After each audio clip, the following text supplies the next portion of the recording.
let's focus on the top of the draft. Yep. Caleb Williams. I'm amazed they're still taking bets. Now, the odds are minus 20,000. You got to bet $20,000 to win $100, but it's a pretty safe bet. I mean, short of like a safe falling on Caleb Williams while he's walking down the street in Detroit, and frankly, as the future Bears quarterback, I probably wouldn't feel all that secure in Detroit today. But short of something like that happening, he's the guy. Yeah. There's no doubt. It's amazing they haven't taken him off the board. Yeah, he is the guy. Oddly enough, Drake Croucher, who does the fantasy football show with Matthew Berry and Connor Rogers, right, and is our resident betting expert, he came on my pod yesterday when I was busting you a little bit and saying stuff there. He said, he goes, it's a good bet, though. He did say it's a good bet, right? I mean, he said almost the same thing you money. said. Barring him falling and dying or something crazy, he's going one, and it's actually a good bet. You just got to have a lot of cash to throw down to make that bet happen. But yeah, come on, we knew that. I think you and I kind of felt like it was in the bag almost at the combine. Like it was a little bit like he was so comfortable and confident. The pro day itself was a day of like, hey, I'm just having a pro day because USC's having a day and I'm the number one pick and let me just go through the motions. It was the most boring, like mundane, normal pro day ever. So, yeah, we're not shocked. They got a guy that's special. Ryan Poles, back to your Chiefs and Kansas City thing. He's got his new Mahomes. So let's see where it goes. And I remember we entered the scouting combine week both believing you trade that number one overall pick for multiple picks. You keep Justin Fields. And then once we got there, and it was evident that both Ryan Poles and Matt Eberflus were literally crapping on Justin Fields in between the lines of the things they were saying. Just after Kevin Warren, the team president, had really propped him up and created this idea that, well, maybe they are going to keep him. Right. It was clear from the things they were saying they're ready to move on. And then we meet Caleb Williams, and we're like, well, now we know why they're ready to move on. And since then, it's been – the only question's been, does Williams want to play for the Bears? Does he make some sort of a power play? And there were some very subtle signs of discontent early on. I don't know what the Bears did to alleviate those, but there's never been a real conversation or talking point about Williams not wanting to play for the Bears. He took one visit to Chicago. Yeah, exactly. I mean, this is a no-brainer. This is a no-brainer. And again, to your point, right? We were defenders of Justin Fields, right? Yeah, it's not perfect, but it's on the right trajectory. There's things you can build around it, right? I was the guy saying that towards the end of the year. But, man, what happened at the Combine week was all that stuff you talked about, and I watched Caleb Williams before we got there, and I went, oh, my gosh, he's amazing. He's not only the number one pick, he's like a special number one pick. And I think that's where the world changed and everything. And, of course, they already knew that because they had been watching film and watching him already. And, yeah, Caleb Williams, I'm excited. I'm excited for Chicago to have this type of guy. This is, man, Justin Fields is an incredible physical talent. They've never had a guy that could throw the football like this. This is one of the most special arms to come in through Chicago Bears and that organization ever in the history of the franchise. They haven't had a franchise quarterback since Sid Luckman. Yeah. That was a point that I became aware of when they traded for Jay Cutler back in 2009. Cutler got them to one NFC championship game. Some of the Cutler fans get mad when I say the Bears haven't had a franchise quarterback since Sid Luckman, but Cutler never got He was like right on the fringe of that. A franchise quarterback. Right. Yeah. And Jim McMahon, they won a Super Bowl, but there's plenty of quarterbacks, frankly, all due respect to Jim McMahon, that would have won a Super Bowl with that defense and that team around him in 1985.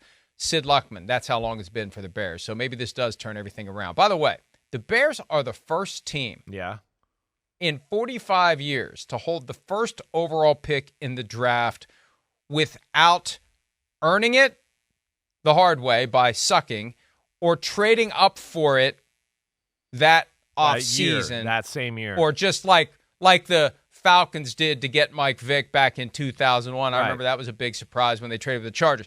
The Bills had traded. Do you know who they traded? Oh.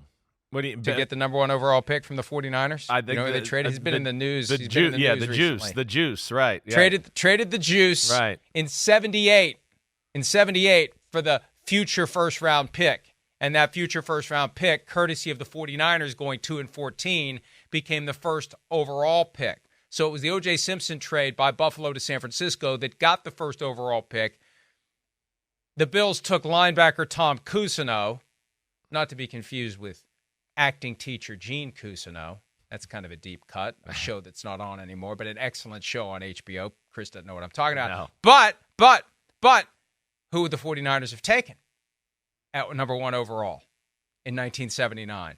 Who might they have taken? Damn. Who did Bill Walsh love in Yeah. 1979? Yeah, that's right. Big Phil. Big Phil thought, I mean, they had, in 79, I know they had what was it? I think they ended up having, I can't remember what it was, late in the first round. Maybe they still had a pick, whatever. But yeah, Big Phil thought he was going to the 49ers, and Bill Walsh, they said, if you're there, we're going to take him. And it was one of those, the Giants, my dad had no meeting with them, had no idea, came out of nowhere, pick number 7. The Giants fans and Pete Rozelle, did a redo of the pick and filmed it again and told people to boo louder. And that's the famous clip everybody's seen everywhere. Right. Wow. Right. That's good. I didn't know about that. Yeah. It was actually there was a reaction at first, and as I've learned through the years, they actually told them to retape him saying it, like quarterback Phil Simms, and they kind of got the crowd even more razzed up, and they booed even harder that time.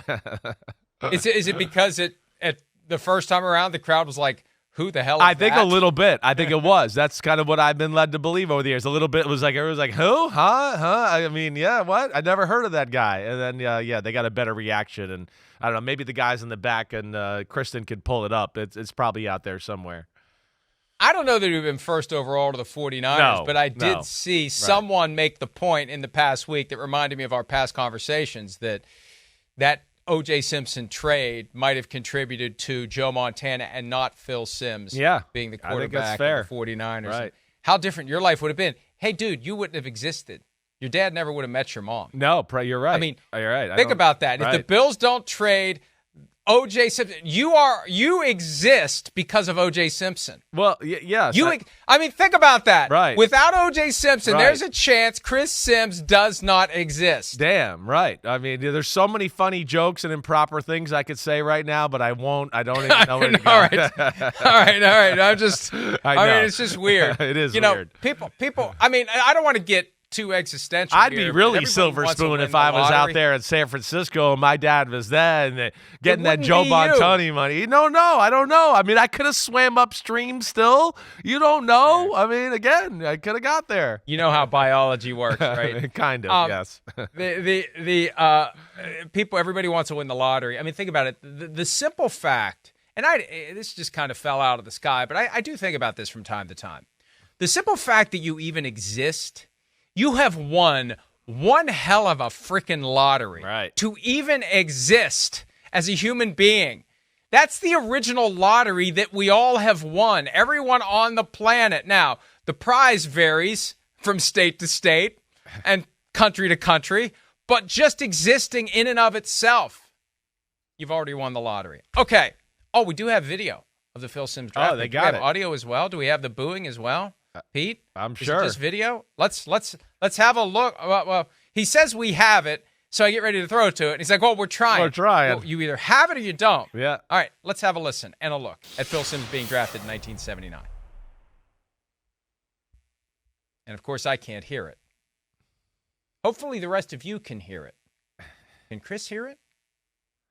Does anyone hear it? It's not working. It's not working. There's Phil. There he There's is. Oh, Phil. this is a highlight For nearly montage. 2 years, he was Oh, there it goes. I heard the sound at the Oh, end. I heard the audio sound. finally shows up. New York Better Giants never than first late. round selection. Quarterback Phil Simms, Morehead State. Pete's like, you did a better job that time. Thank you. Thank you. Right now you can came kind of through. see it, right? His All right. reaction is almost like, there we go. Yeah, right. well exactly. done. Right. That's it. That's Exactly. better. Right. Yeah. Right. Hi, it's Mike Florio. Thanks for watching PFT on YouTube. Hit subscribe for the latest news and analysis from Pro Football Talk.